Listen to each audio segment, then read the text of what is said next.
Shalom Bapak Ibu yang dikasihi oleh Tuhan. Shalom. Puji nama Tuhan, kita sudah kembali dipertemukan Tuhan di tempat ini dalam keadaan sehat. Itu semua hanya karena kasih kemurahan dari Tuhan. Tuhan menghiasi kehidupan kita dengan begitu indah. Tuhan sangat mengasihi kita. Dia memberikan rancangan yang terbaik buat kita. Bukan rancangan yang celaka, tapi rancangan yang memberikan damai sejahtera bagi kita. Kita ada hari ini hanya karena kemurahan Tuhan. Itu karena kasih karunia Tuhan yang telah Tuhan sediakan. Kau hiasi kehidupanku.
Dari depan dunia, Tuhanlah pelindung kita.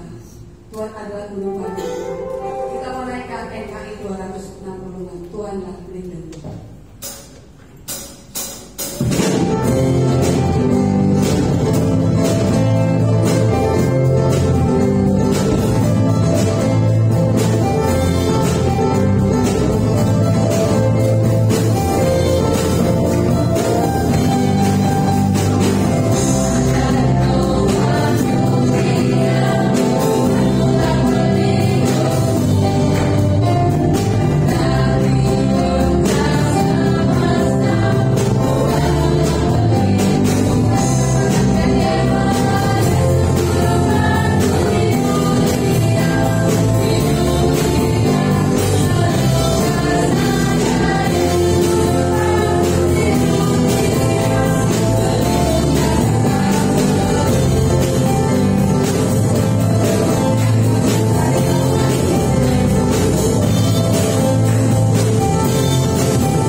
Tapi dalam masalah kita, Tuhan jadikan kita pemenang. Amin, Bapak Ibu. Kita bisa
kita akan mendengarkan pujian dari kakak-kakak sekolah minggu. Waktu dan tempat kami persilahkan.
Terima kasih buat persembahan pujian dari kakak-kakak sekolah minggu yang tidak lelah untuk melayani anak-anak sekolah minggu di sini.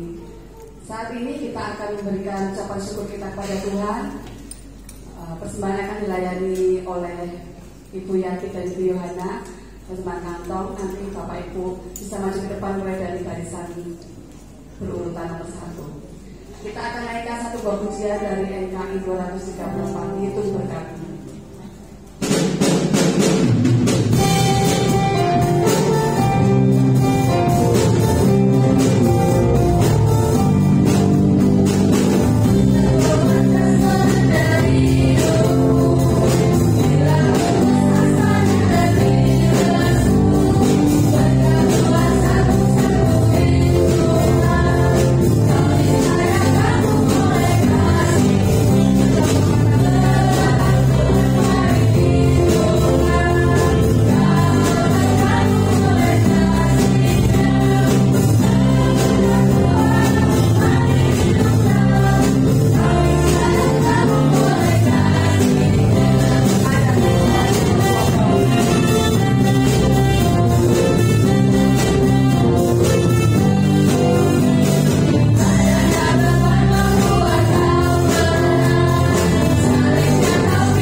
Tuhan, Allah Bapa kami yang berada dalam kerajaan surga yang mulia, kami mengucap syukur Tuhan atas berkat kemurahan-Mu hingga kami boleh ada di tempat ini.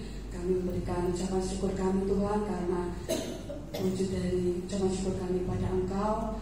Kami serahkan buat tangan-tangan yang pengelolanya, biar Tuhan menyertai, biar apa yang kami berikan ini Tuhan boleh beri kemuliaan nama Tuhan.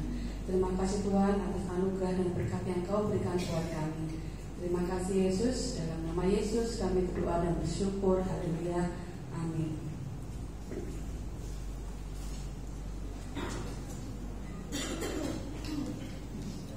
Kita mau mendengarkan taburan firman Tuhan yang akan disampaikan oleh Bapak Pendeta. Kita mengucap syukur karena Tuhan selalu mencintai kita. Kita akan berbicara tentang mencintai kita. Saat kita jatuh pun Tuhan bisa mengangkat kita. Karena Tuhan, kita ada Tuhan yang di atas.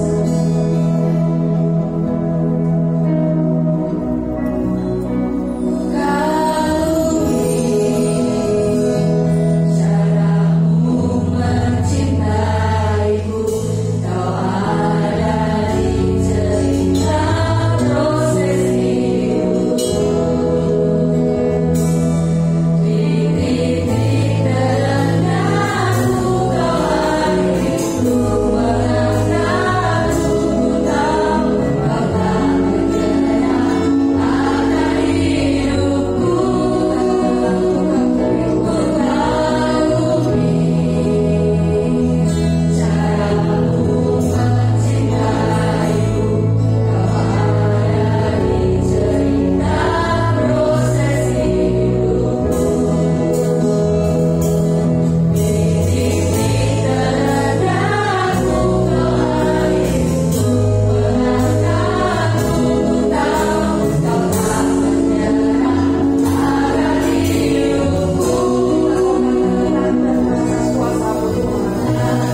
Terima kasih banyak ya Tuhan. Kami siap untuk mendengarkan firman-Mu. Berkati kami yang hadir di tempat ini, dan biarlah firman Tuhan dapat disampaikan dengan penuh kuasa daripada sehingga dapat kami menerima dan menggunakan dalam hidup kami sampai hari maut. Firman-Nya kepada kami, karena kami siap untuk mendengarkan. Dalam nama Yesus kami semua berdoa. Amin. Mari kita baca dulu Yohanes pasal yang terakhir, pasal 10 dari ayat yang ke-40 sampai 43. Hanya 3 ayat saja. Kemudian Yesus pergi lagi ke seberang Yordan, ke tempat Yesus membaptis, Yohanes membaptis lalu ia tinggal di situ. Dan banyak orang datang kepadanya dan berkata, Yohanes memang tidak membuat satu tanda pun, tetapi kamu yang pernah dikatakan Yohanes tentang orang ini adalah benar, dan banyak orang di situ percaya padanya. Bapak Ibu jemaat Tuhan yang terkasih, saya beberapa tahun yang lalu saya pernah melayani di Permukaan. Waktu itu saya mulai memberitakan Injil kepada anak-anak, dan saya hampir dipukul oleh beberapa pemuda. Saya berpikir saya tidak buat kesalahan, tapi di hadang saya, tapi saya bersyukur di tempat itu saya memberikan Injil. Tapi di tempat saya bertemu dengan Pak Walidi, dan kemudian Injil mulai masuk di situ. Namun dia orang kami Injil tapi tidak pernah bunyinya. Lalu kemudian saya beritakan Injil, akhirnya keluarga itu membuka tempatnya kami beribadah, dan beberapa bulan saya beribadah di situ. Kemudian karena jajar dekat dengan perunggahan, akhirnya saya serahkan semua jemaat itu kepada perunggahan untuk melayani, dan saya tetap kembali ke tempat. Itulah yang saya lakukan, dan pada kesempatan ini saya sampaikan kepada kita bahwa di tempat di mana kita berada dan kita pergi, dan di situ kesempatan kita memberitakan itu kepada setiap orang. Jadi tidak menjadi alasan bagi kita untuk tidak memberitakan Injil. Ya, dimanapun kita berada, baik di dalam pekerjaan kita, baik pedagang, baik buruh, baik pembangunan,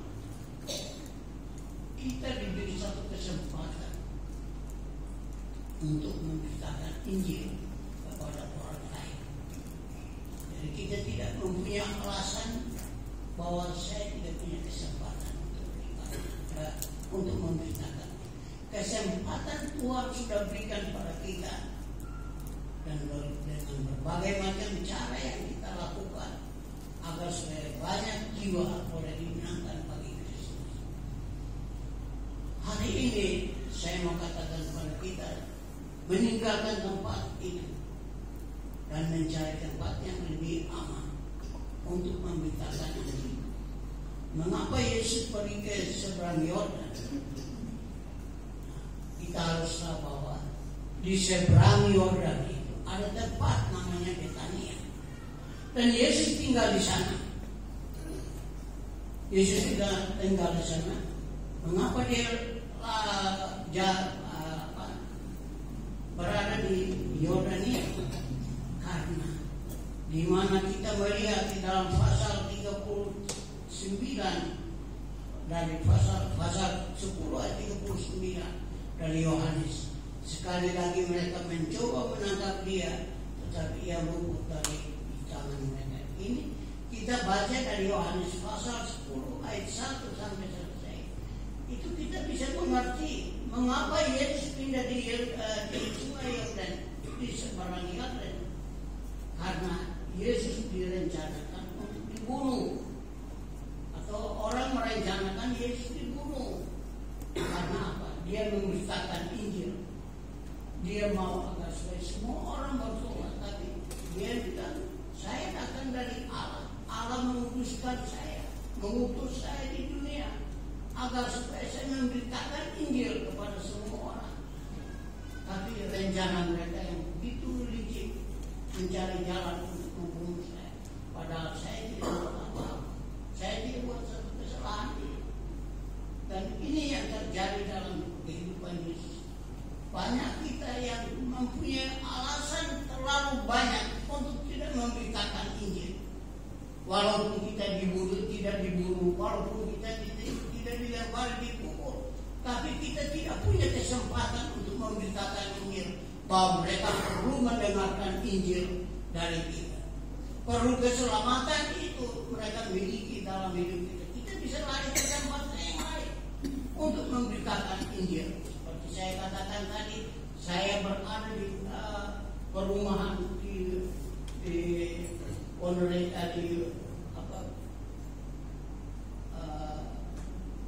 perumahan yang seharusnya saya beritakan.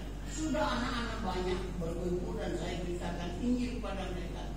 Pemuda-pemudi datang dan menyetop pada diri saya dan katakan, kalau tidak pergi kami pukul hari ini.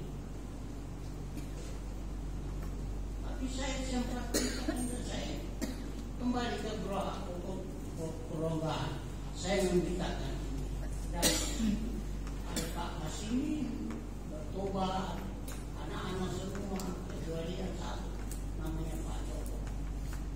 Itu tidak mengenal dan Pak Walidi semua, dan kemudian Pak Cip dan ada beberapa yang lain yang perlu dilakukan. Begitu kejamnya mereka, tapi tidak menutup kemungkinan saya untuk pindah ke tempat lain untuk memberitakan.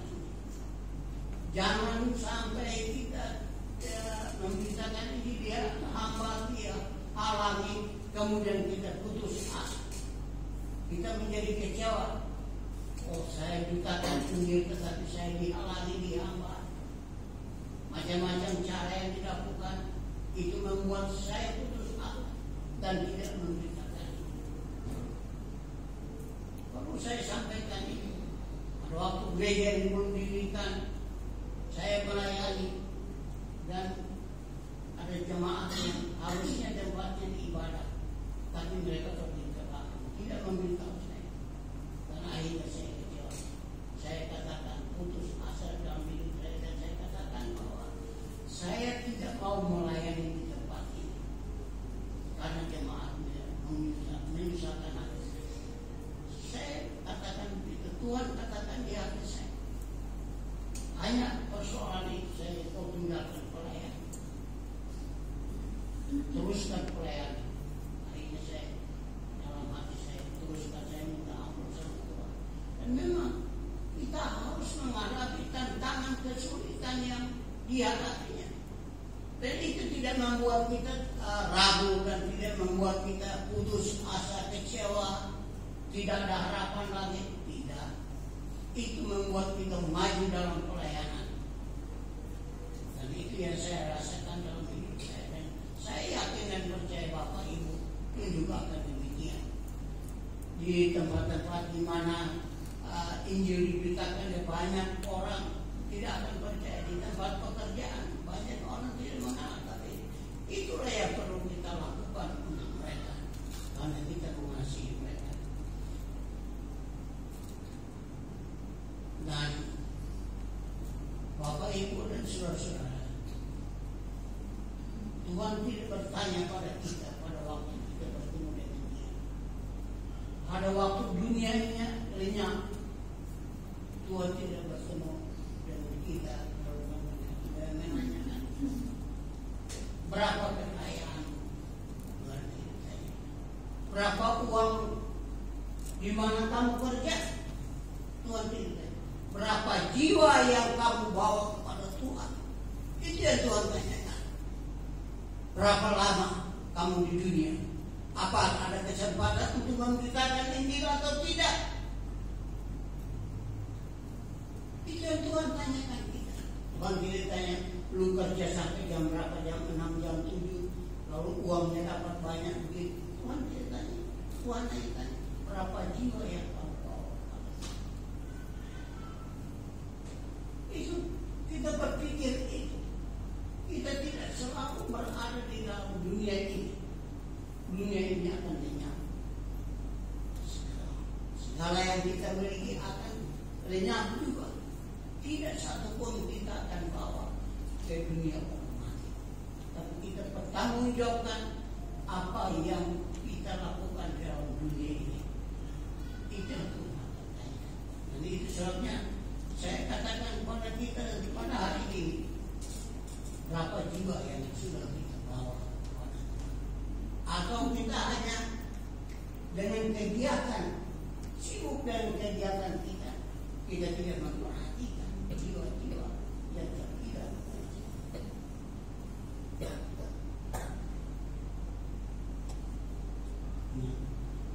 Karena alasan pertama yang kita lihat di sini, mengapa Yesus pergi ke seberang Yordan dan di sana dia tinggal beberapa hari di Betania. Oleh karena seperti saya katakan, saudara nanti baca Yohanes pasal 10 ayat 1 sampai terakhir sampai 39, saudara baca tantangan yang dia hadapi, kesulitan yang dia hadapi, tapi dia maju terus dalam pelayanan. Walaupun orang tidak mengakui dia sebagai Allah, sebagai Tuhan, tapi dia tetap memberitakan Injil. Walaupun mereka tidak terima, kalau saudara saya tidak mau jelaskan ayat ini, tapi ayat sudah saya jelaskan pada minggu-minggu yang lalu. Kamu sudah dengar semua. Nanti itu saya ulangi lagi kembali supaya kita tahu bahwa Tuhan panggil kita, Tuhan mengutus kita, Tuhan tahu kita ada di sini. Tuhan mengerti, Tuhan memilih kita, memanggil kita, menempatkan kita sebagai alat di dalam tangan Tuhan untuk memberitakan ini. Bukan dia panggil kita hanya sembarang panggil. Oh silakan, Pak Tomo datang kepadaku, aku akan jadi Tuhan. Betul?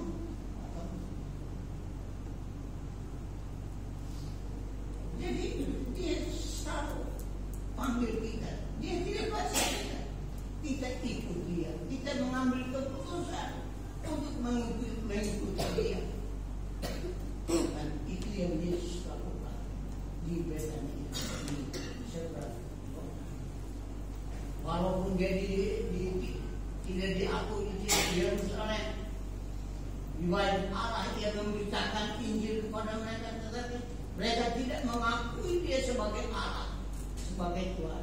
Dia menghina Allah karena dia sebut dirinya sebagai Allah. Tapi dia tidak. Saya tidak menyatakan perkataan ini pada diriku sendiri. Saya tidak memberitakan Injil atas kehendak saya. Saya dengar dari Bapak dan kemudian saya sampaikan pada kali ini. Bukan saya angkat hati dan melakukan pekerjaan ini. Tidak. Tuhan yang mengutus aku dan datang ke dalam dunia untuk memberitakan Injil kepada kita.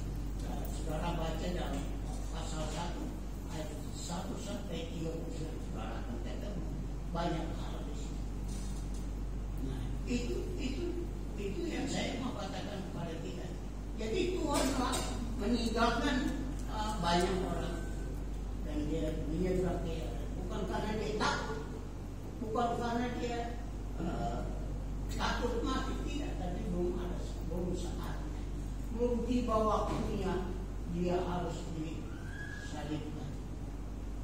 Jadi kesempatan dia ceritakan Injil kepada orang lain. Karena itu menghindari dari penangkapan orang Yahudi. Sekali lagi mereka mencoba menangkap dia, tetapi ia luput dari tangan mereka. Pasal 10 ayat 30 dan 40 dikatakan, kemudian Yesus pergi lagi ke seberang Yordan, ke tempat Yohanes Pembaptis dahulu. Ia tinggal di situ, Betania. Jadi dia pergi sana. Saya ke sana dulu karena saya mau melihat tempat saya dibaptis. Bukan dia dibaptis itu adalah karena dia orang bodoh, bukan. Dia dibaptis karena itulah kehendak Tuhan. Itulah kehendak Bapa di surga. Bapa mau supaya dia dibaptis.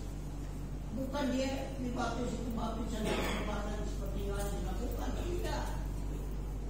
Dia lakukan itu menjadi contoh teladan bagi kita supaya kita yang sudah percaya pada Tuhan memberi diri kita dibaptis. Karena kita sudah mengalami kelahiran baru. Itu sebabnya kita datang kepada Tuhan. Lalu kemudian baptisan kita harus baptisan. Kita dibaptis.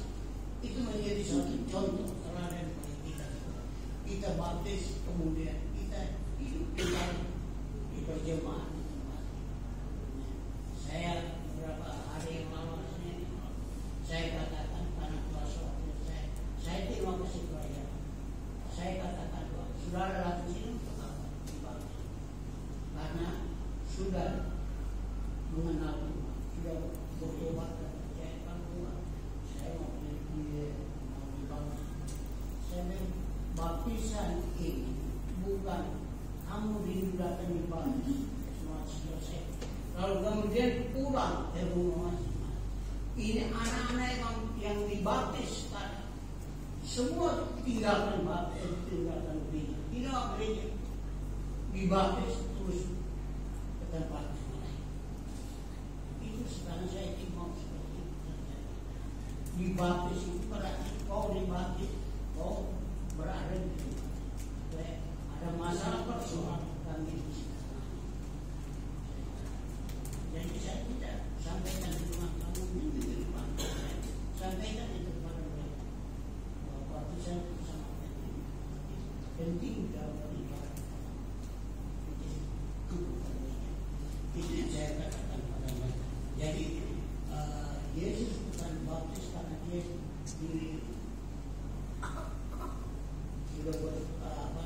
dia dibaptis karena berbuat dosa. Tidak, dia melakukan kehendak Bapa. Jadi, saudara-saudara kita yang dibaptis kita melakukan kehendak Tuhan. Tuhan mau supaya kita harus dibaptis, kita harus dibaptis. Itulah kemauan Tuhan dalam hidup kita.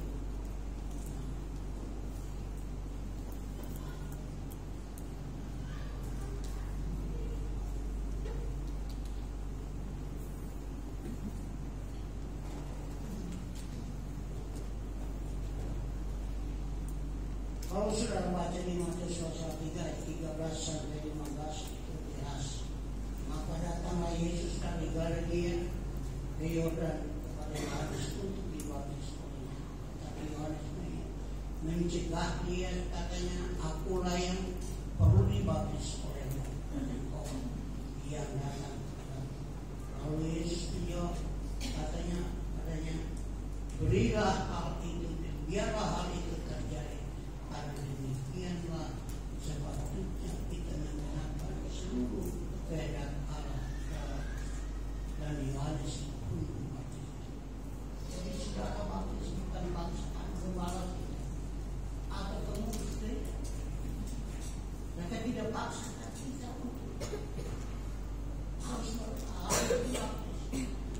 Saat kita sendiri mengambil keputusan untuk dibaptis karena kita terlalu mengenal Tuhan telah mengakui dosa kita, lalu dikatakan dibebaskan oleh kita. Saya menyerahkan diri kepada Tuhan untuk dibaptis. Jadi gembala sidang tidak memaksa, pengurus jemaat tidak memaksa. Kita sendiri menyerahkan diri kita untuk dibaptis karena kita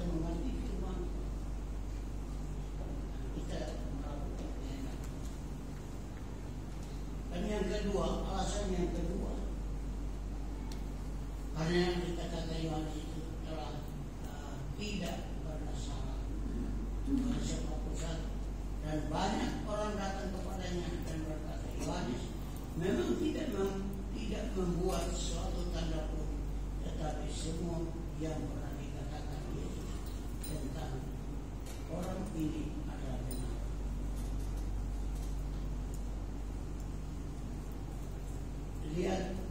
Kita lihat bahwa Yohanes orang yang rendah hati, tidak mengatakan dirinya sebagai utusan Allah. Memang hal itu dikatakan, tapi maksud saya dia rendah hati, tidak sombong.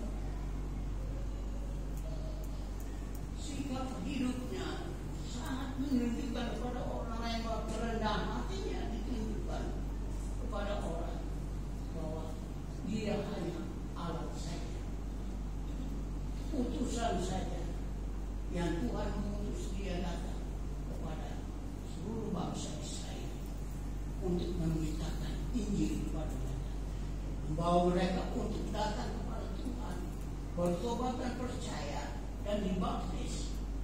Itu yang dia lakukan.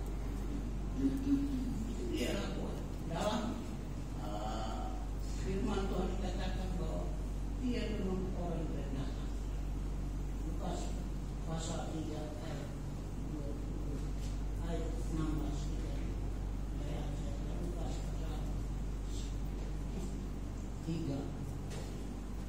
Lukas pasal 3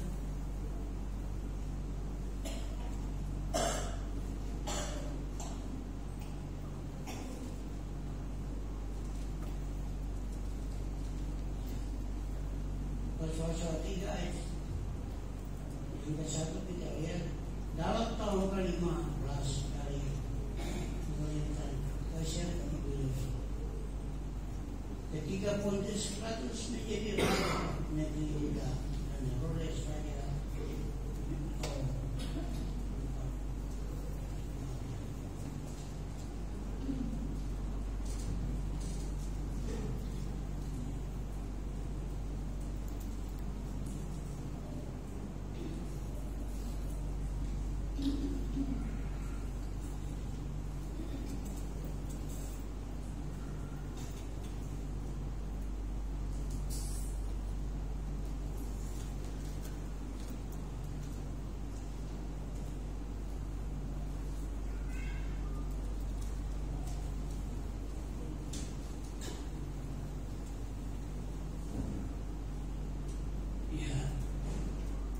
Yohanes pasal 10 ayat 40 bahwa ini ayat ketiga, ayat kedua.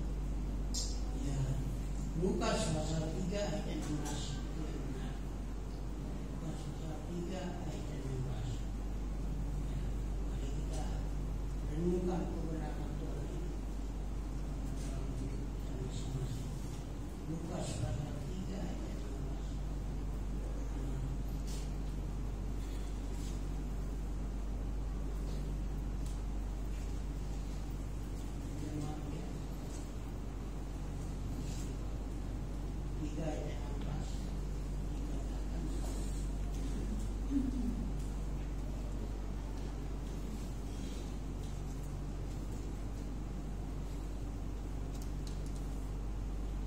Yohanes membaptis dan berkata kepada semua orang, aku membaptis kamu dengan air, tetapi Ia yang lebih berkuasa daripadaku akan datang dan membuka tali kasutnya pun aku tidak layak. Ia akan membaptis kamu dengan Roh Kudus dan dengan api. Saudara lihat ini kata-kata. Dia katakan bahwa aku membaptis kamu dengan air, tetapi Ia yang lebih berkuasa daripadaku, aku datang dan membuka tali kasutnya pun tidak layak. Ini menunjukkan kerendahan. Dia tidak punya kuasa. Walaupun kuasa itu diberikan Allah kepadanya, tapi dia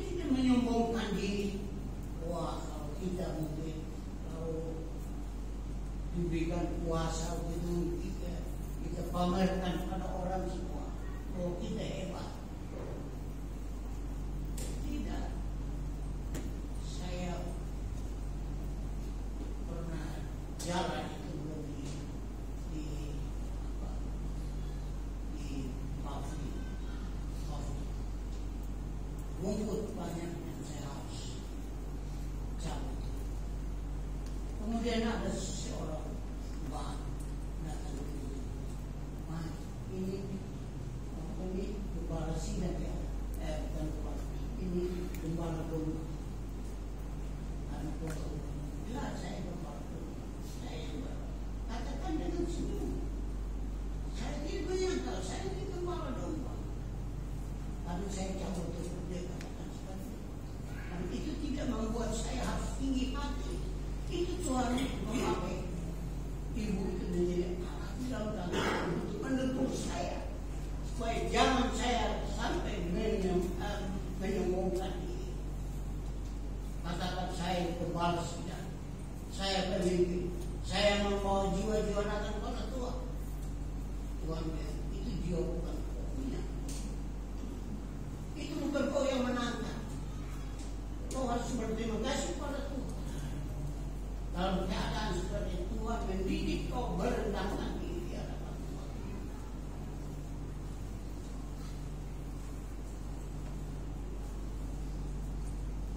Jadi itulah yang saya alami dalam hidup. Tidak kita menunjukkan diri kita bahwa kita ini seperti ini, seperti itu. Itu biasa. Kita harus menentukan saya di mana. Saya sebagai alat untuk menyalurkan aspirasi pemimpin. Kita harus bersyukur. Jadi kita melihat ini. Tuhan mengajar kita kasih kita merendahkan dirinya.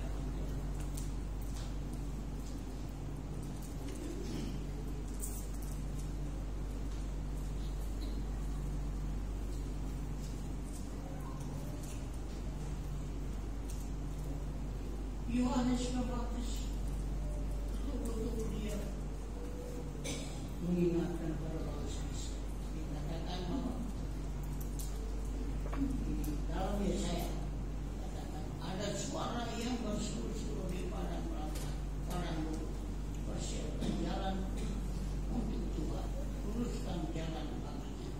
Setiap lembah dan ditimbun akan ditimbun, dan setiap gunung yang bukit, setiap gunung dan bukit yang berliku-liku, bukit akan menjadi rata, yang berliku-liku akan diluruskan, yang berlaku akan dirasakan, dan semua orang akan melihat keselamatan yang ada. Dia menunjukkan Yesus sebagai Tuhan. Dia tidak memakan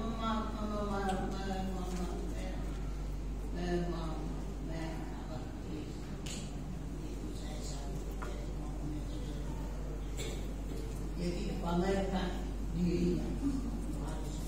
Saya datang dari Allah, diutus oleh Allah. Dia tidak katakan. Dia merendahkan diri di hadapan Tuhan. Kalau Tuhan mengutus dia untuk menyampaikan firman Tuhan kepada umat Israel agar supaya bertobat dan percaya pada itu. Mudah-mudahan kita juga melakukan perintah Tuhan. Tidak merasa hebat, tidak merasa jago di gereja ini. Tidak, kita semua adalah hamba umat Tuhan. Tuhan percayakan bagi kita untuk perayaan. Itu alasan yang kedua kita lihat. Jadi bandingkan Yohanes 1 ayat 23-29. Ya, Yohanes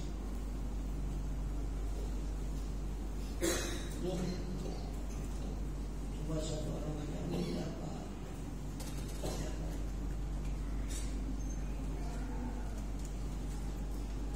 Antum baca.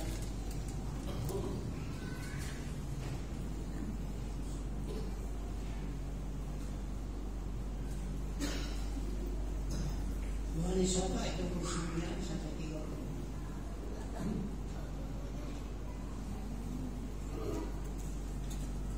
Yohanes 1 ayat 29 dan 30.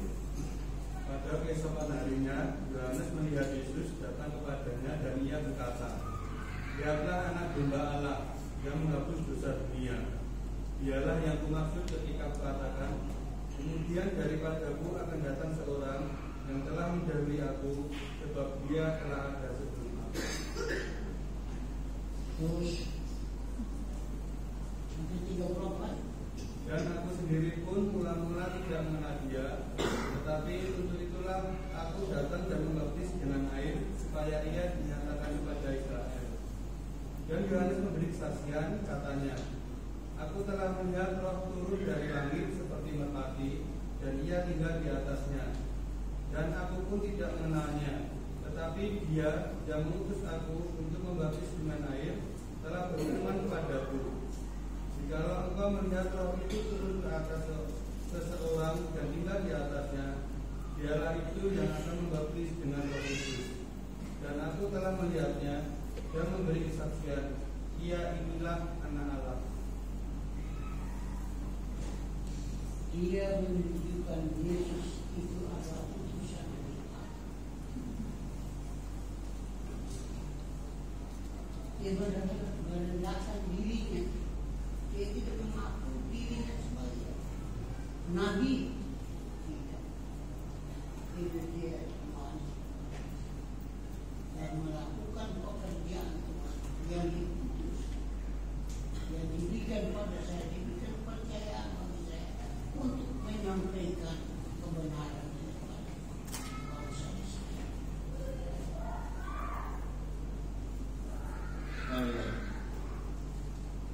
Yang dimaksudkan itu Yesus, bukan dia. Dia orang yang merendahkan diri. Dia dapat ketika dia di sini. Saya tidak mau komentar orang banyak. Saudara akan belajar itu dan berpikir itu. Dan yang ketiga, alasan yang ketiga ialah karena mempunyai kesempatan untuk Injil diberitakan. Dan banyak orang di situ jadi percaya kepadanya.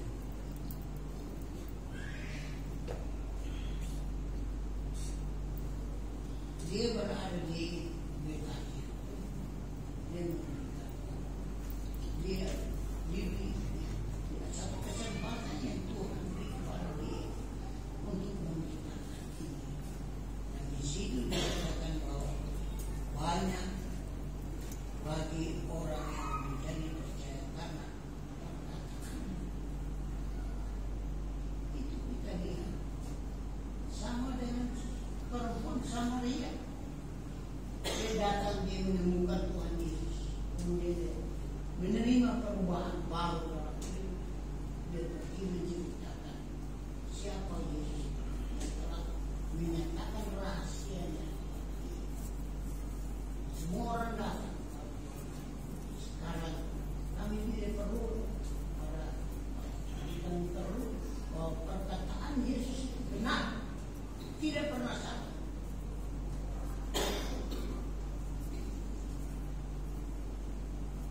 Inilah yang harus kita amati dalam hidup kita.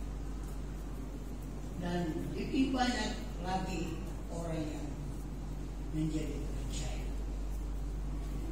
Tidak usah kau datang ke sini kami. Kami sendiri telah melihatkan perkataannya itu benar. Dia adalah Allah. Dia adalah Tuhan. Dia telah menyelamatkan setiap orang yang tidak percaya pada Tuhan menjadi percaya pada Dia.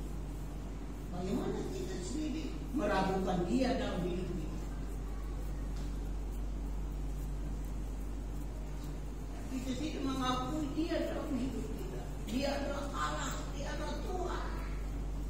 Dia telah melakukan pekerjaan yang luar biasa. Dan pekerjaan ini ditentang oleh orang Yahudi. Pekerjaan yang baik mana yang kau lakukan? Dia melakukan orang yang sakit disembuhkan, orang yang lumpuh dibangun berjalan, orang mati dibangkitkan. Semua pekerjaan itu dilakukan oleh Yesus. Tapi mereka tidak percaya pada Dia bahwa Dia adalah Allah, Dia adalah Tuhan. Dan itulah yang perlu kita harus teliti baik-baik. Kita tidak perlu merasa takut khawatir dalam hidup. Injil terus kita beritakan.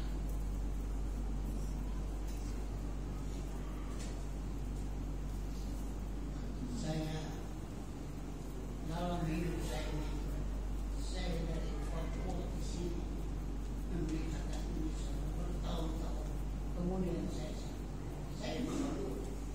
Saya katakan pada Tuhan, pekerjaanmu belum selesai secara masih mengunjungi jemaat Tuhan, masih melihat jemaat Tuhan yang sakit. Saya harus perlu lakukan tadi. Tuhan tidak menyembuhkan saya. Apa maksud? Saya tidak. Saya terima dengan sejarah.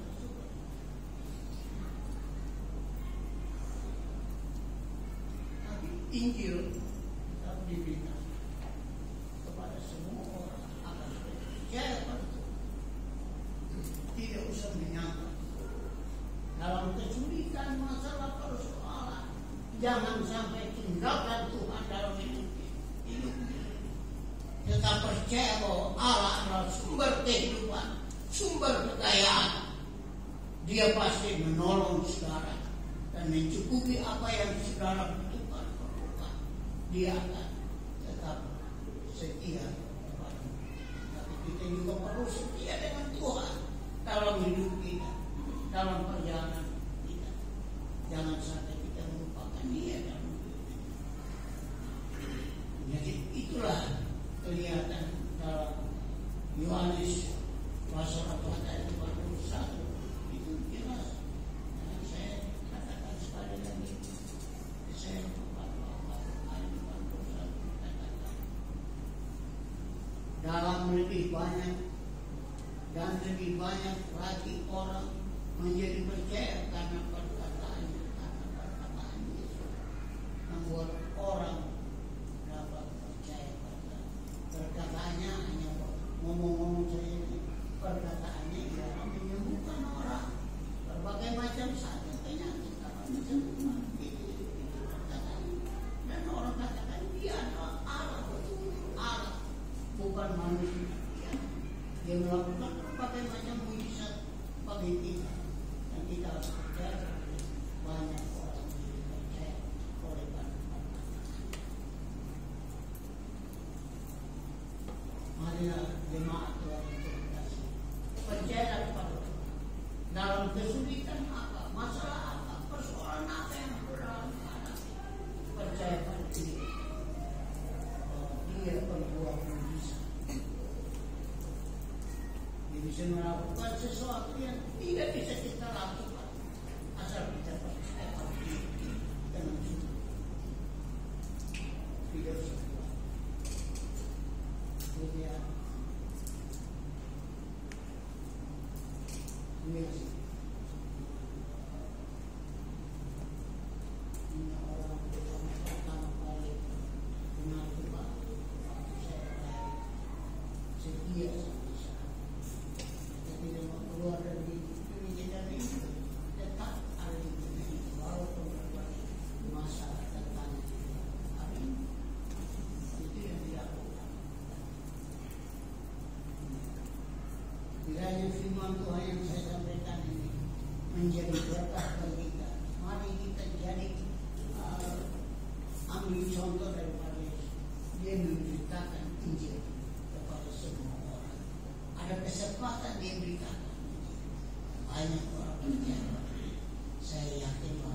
Tuhan akan memakai saudara-saudara, pakai kita semua. Tuhan akan pakai kita menjadi alat di dalam tangan Tuhan untuk memberitakan Injil kepada semua orang. Mari kita berdoa. Bapa di surga, terima kasih banyak pada pagi hari ini yang sudah mendengarkan firman Tuhan. Berbagai macam mujizat yang Engkau lakukan itu membuktikan bahwa Engkau adalah Allah yang telah diutus dan dikuduskan oleh Bapa di surga yang datang ke dalam dunia memberitakan kabar selamat bagi setiap orang. Walaupun banyak yang menolak, banyak yang tidak percaya, banyak kesaksian-kesaksian yang bohong yang tidak benar, tapi dia terima dengan sukacita.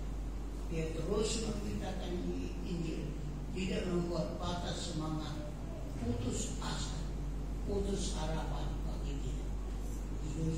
Justru memberikan semangat dorongan bagi dia untuk memberitakan Injil supaya banyak orang percaya pada Tuhan.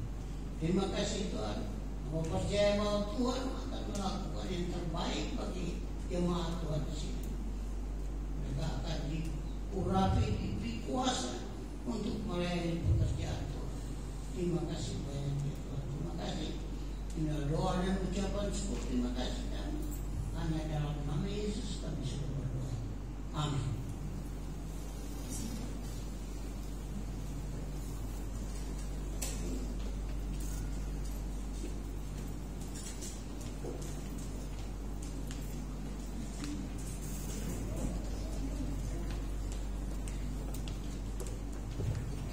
Terima kasih buat firman yang disampaikan oleh Bapak Pendeta Ayub, biarlah firman yang disampaikan oleh memberkati kita semua. Saya mau membacakan untuk warta ibadah sepekan.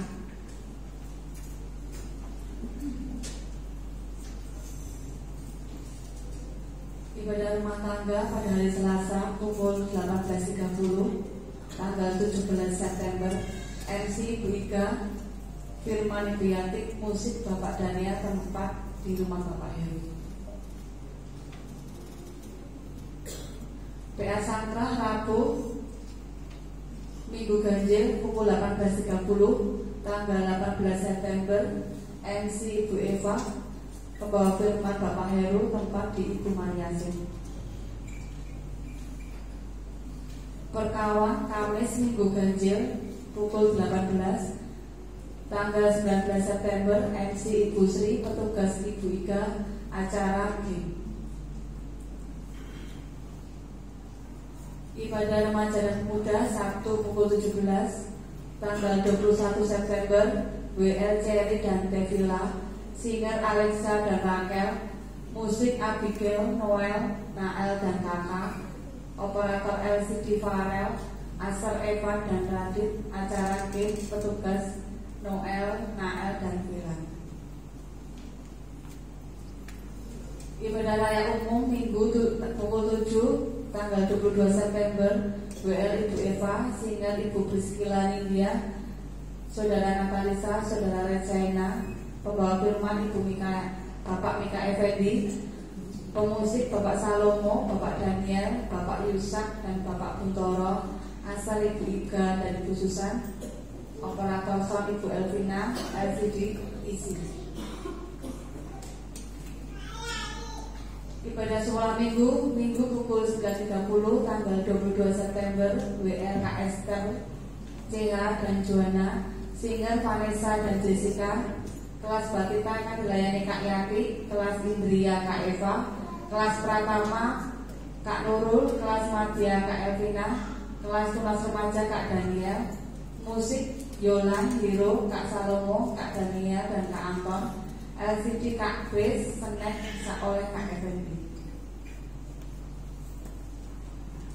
Berikut laporan perpuluhan GKI Mojosongo Minggu kedua September 2024. Berikut laporan persembahan Minggu kedua September 2024. Berikut laporan pengeluaran Minggu ke-1 September 2024. Berikut laporan dari jalannya pembangunan dari bulan Januari sampai Juni.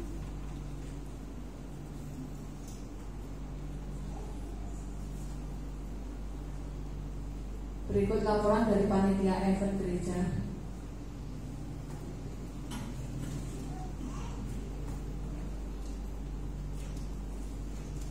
Berikut laporan bulan misi 2024, laporan keuangan bulan misi 2024.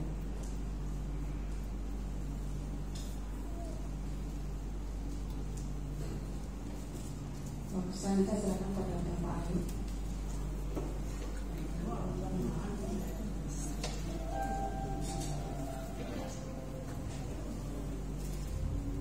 Untuk rakerda pada tanggal 25 sampai 26 itu diberikan kesempatan bagi Bapak dan majelis bicara boleh membawa anak-anak, mungkin sudah disiapkan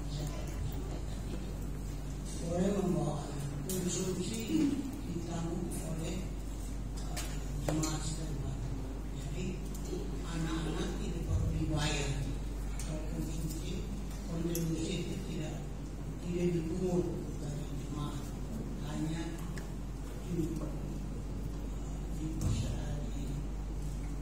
jemaat diminta supaya persembahannya diminta kepada. Jadi anak-anak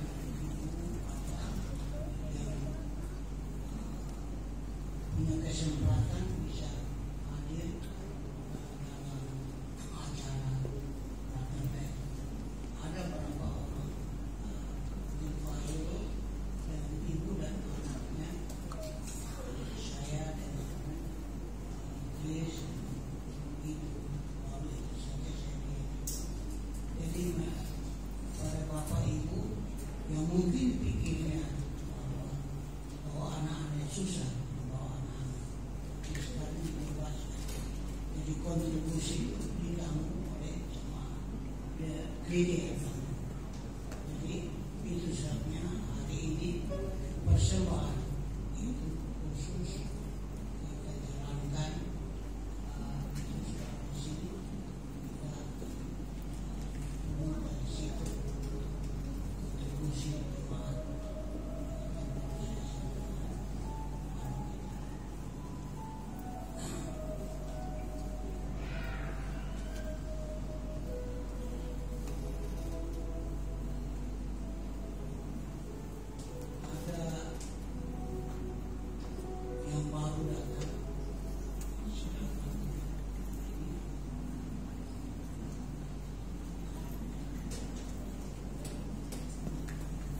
Oh, ini Ika Puji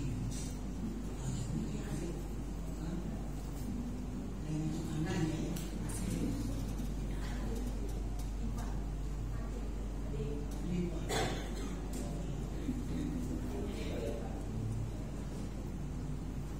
Juga orang dari timur dari Bali, Yobel dengan Yobel kakaknya Sarah.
jemaat telah berdiri dan akan pulang ke rumah masing-masing. Penyertaan perlindungan Tuhan dalam kehidupan mereka. Ya, biarlah mereka sampai di rumah dengan selamat dan sepanjang minggu ini jika pekerjaan sibuk dengan kegiatan-kegiatan, mari Tuhan Kau berkati, jauhkan kecelakaan mara baik. Biarlah Tuhan selalu bersama dengan mereka, berkati mereka dalam pekerjaan yang mereka lakukan. Biarlah mereka bersukacita karena Tuhan menggenapi firman-Mu. Tuhan telah berjanji bahwa Tuhan tetap menemani sama-sama dengan mereka di mana mereka pergi dan berada. Terima kasih banyak ya Tuhan. Akhirnya Bapak Ibu, terima kasih. Berdoa supaya Tuhan urutkan tangan dan jamaah berikan kesembuhan, kekuatan, kesehatan. Kami berdoa untuk anak Tuhan, Engkau selalu memberikan kekuatan, kesehatan, memberkati dia, berikan kesembuhan, kekuatan, kesehatan bagi pengurus dan keluarga ini sudah ada di Solo bersama dengan kami. Engkau jaga, lindungi mereka, pelihara mereka, juga Ika dan Ika yang sudah ada di Solo sini bersama dengan kami beribadah. Tuhan memberkati mereka sebagaimana jemaat Tuhan pagi ini. Terima kasih banyak ya Tuhan. Seluruh kehendakmu, keinginanmu, biarlah kami terus lakukan dalam hidup kami sebagai orang percaya, terus memberitakan Injil kepada setiap orang. Terima kasih begini. Bapak Ibu jemaat yang Tuhan kasih, pulanglah dengan selamat dan terimalah berkat. Turunlah kiranya atasmu anugerah dan selamat daripada Allah Bapa, kasih daripada Kristus Yesus, dan persekutuan daripada Roh Kudus selalu menyertai